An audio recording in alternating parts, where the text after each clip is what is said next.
Girl, you grabbed his phone in the middle of the night, saw those messages, and your whole world collapsed right there. And the first thing that came to your mind was, where is God now?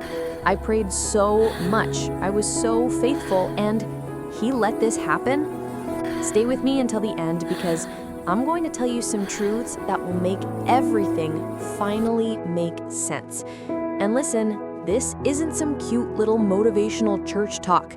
This is real talk from someone who has seen a lot of women go through this and survive. The answer isn't simple, but it exists. And you deserve to know it. First, let me tell you something. Your pain is real. Don't let anyone come at you with, oh, you just need to forgive, or God is in control. Girl, he betrayed you. You're not overreacting, you're not being dramatic, you were shattered on the inside. I know you feel like the biggest fool, like, I was faithful, I prayed for this marriage, I gave up so much for him, and he went and betrayed me. It's enraging, it really tears you apart. And you even stopped praying because what's the point, right? If in the moment you needed God the most, he stayed quiet while that man was cheating on you.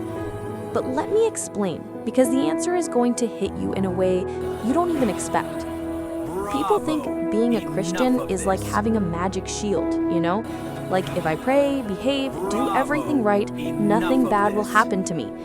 But I'm going to tell you the real truth. I understand you and your anger. Look at Hannah in the Bible. The woman prayed for years asking God for a child. She cried, she fasted, she was faithful, and nothing. Her husband had another wife who had kids left and right, and the other wife still mocked her. And God was silent for years, until Hannah got fed up, took a step of faith, made a vow, surrendered everything, and God changed her story. He honored her double. Hannah's son became a king. This is just one example of humiliation that God turned into double honor, and the ones who humiliated her had to watch her victory. Do you understand? It hurts, yes, but God is just, and there will be victory. There is no prayer, no tear, no fasting that God ignores.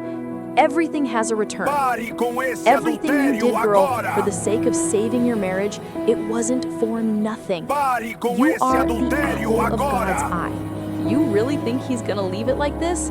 No, you put this in God's hands because vengeance belongs to him. But listen, that's still not what you really want to know. You want to know why. So let's go, because now comes the part that will finally make sense. First thing, God doesn't control people like little robots. And thank God for that, because if he did, we'd all be like characters in a video game. No real choice, no real love. When God created us, he gave us something called free will, meaning people choose. They can choose to love you or betray you, be faithful or be completely trash. And girl, that man chose to betray you.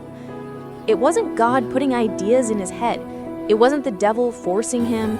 The devil tempted him, sure, but the choice was his. He woke up, had the opportunity, and chose to walk over you, over your marriage, over the vows he made before God, and do the worst thing he could do. And you know why? Because the human heart is complicated, girl. Jeremiah 17:9 says the heart is deceitful and desperately wicked. We all have the potential to do terrible things when we choose to ignore God. So listen, God didn't let it happen like he approved it. He simply didn't forcibly stop it.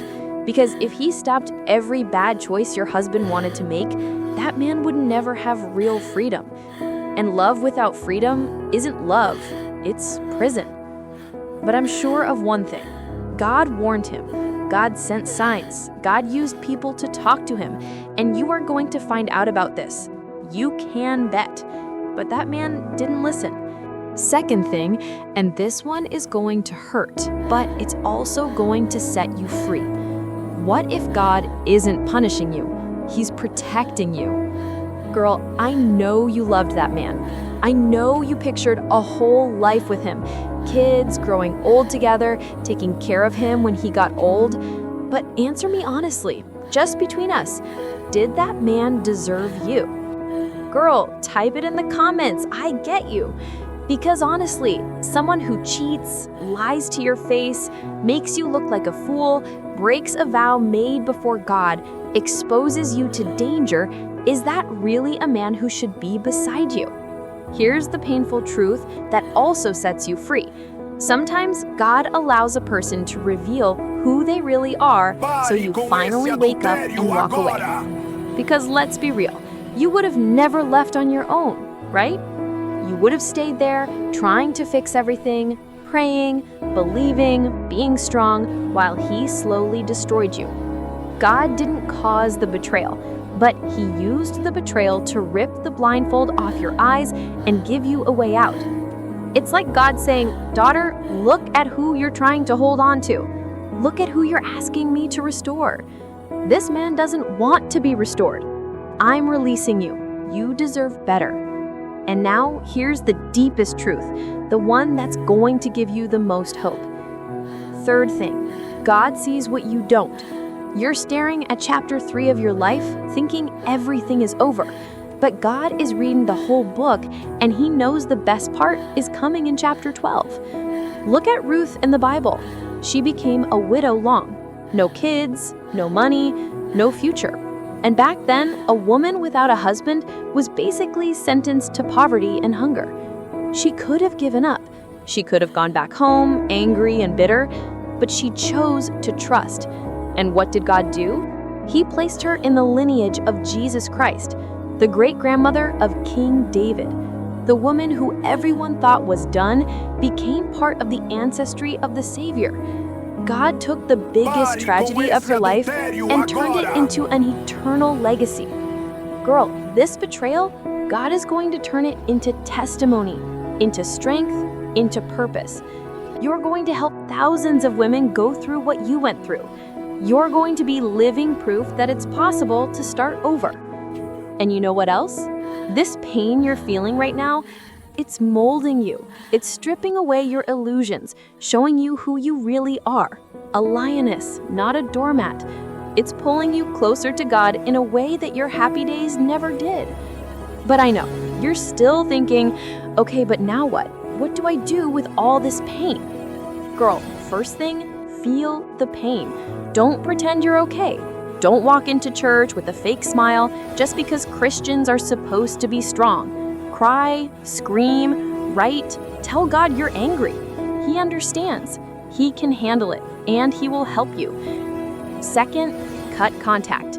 If you don't have kids together, disappear. Block him everywhere, delete photos, vanish from his social media. And if you do have kids, only talk about the kids, nothing more. You can't heal while watching him live his life, or worse, seeing him with the other woman. Third, don't make crazy decisions. Don't go out hooking up with people just to forget. Don't post long rants exposing him even though he deserves it. Don't make a radical visual change out of impulse.